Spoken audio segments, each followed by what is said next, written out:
আজকা আমি যাইতাছি বাংলাদেশের একদম মেঘে ডাহা এক স্বপ্নের জায়গা সাজেক ভ্যালিতে। গড় থিক্কা বাইরুনির মুহূর্ত থিক্কা শুরু কইরা রাস্তার প্রতিটা বাঘ, পাহাড়ের উসানেসা পথ আর শেষমেশ মেঘ দিয়া ঘেরা সাজেক সবকিছুই তুইলা ধরছি এই ভিডিওতে। So enjoy this beautiful journey with me. চল পাহাড় যাব। আসসালামু আলাইকুম। সাজেক যাইবার যাত্রা আমরা শুরু হয়েছিল 10 তারিখ থেকে। আজকে আমরা বাসে কইরা অত দূর যামু। বাসে উঠলে আমার আবার একটা মাথা ঘুরাইনা স্বভাব আছে, এ কারণে আম্মা আগে থেকে একটা প্রিপারেশন লইছিল কেমনে কেমনে আমার মাথাটারে ঠিক রাখুন যাইবো।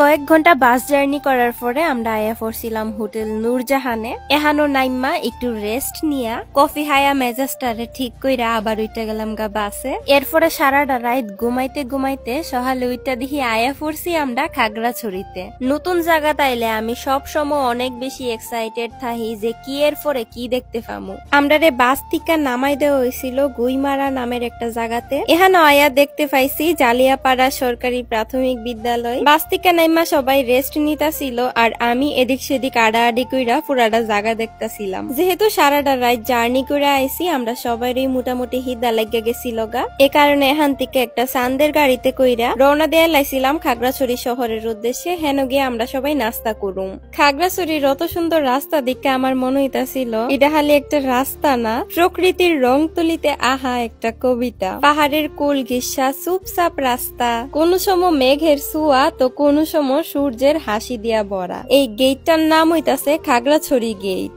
আয়া পড়লাম নাস্তা করতে। আর একটা কথা তো কইছে না, এইবারের ট্যুরে আমি গেছিলাম ভ্রমণ কাব্য ট্যুর এজেন্সির সাথে। এ কারণে আমার নিজের থেকে কোনো ফেরা নিতে হইছে না। হেরোই সবকিছু ঠিকঠাক করে রাখছিল, কোন সময় কি হাওন হইব, কোন রিসোর্টে তাহা হইব সবকিছু। হাওন শেষ কইরা আমরা খাগড়াছড়ি সদর টিকা রওনা দেয়া লাইছি সাজেকের উদ্দেশ্যে। পুরাটা জার্নি আমি অনেক মজা করতে করতে গেছি। আয়া পড়লাম বাঘাইহাট আর্মি ক্যাম্পে। এই জায়গাটারে অনেকে বাঘাইহাট চেকপোস্ট নামেও চিনে। সাজেক যাওয়ার পথে এটা একটা গুরুত্বপূর্ণ আর্মি চেক পয়েন্ট। এখানে মিডে ফুতিটা গাড়ি থামাইয়া যাত্রীরা তথ্য রেজিস্টার করাও এবং নিরাপত্তার লাগা সব গাড়িরে একসাথে ছাইরা দেও, মানে কেউ আলাদা করে যাইতে পারতো না, সবাই একসাথে রওনা হইতে হইব। এখানে অনেক গাড়ি একসাথে থাইমা থাহে, চারপাশে পাহাড় আর হালকা ঠান্ডা বাতাস আছে। সবকিছু মিলাইয়া পুরাটা জায়গা একটা আলাদা পরিবেশ তৈরি করে।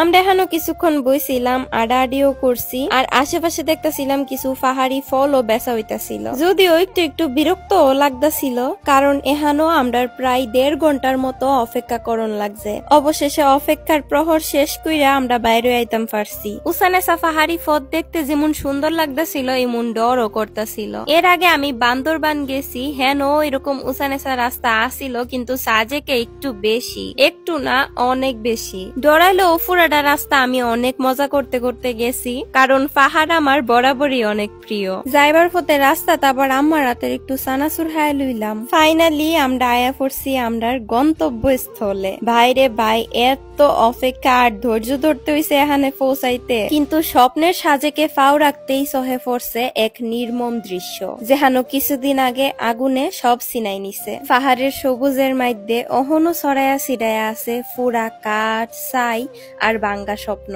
এগুলা খালি রিসোর্ট না, অনেক মানুষের সাধনার ফল আর উদ্যোক্তার স্বপ্ন আসিল। যাই হোক, ফাইনালি আমরা আয়া পড়লাম আমরা রিসোর্টে। আর আইতে না আইতেই আমরা রিসোর্টের বারান্দা থেকে এত সুন্দর একটা ভিউ দেখা আমার মনটা একদম ফ্রেশ হয়ে গেছে গা।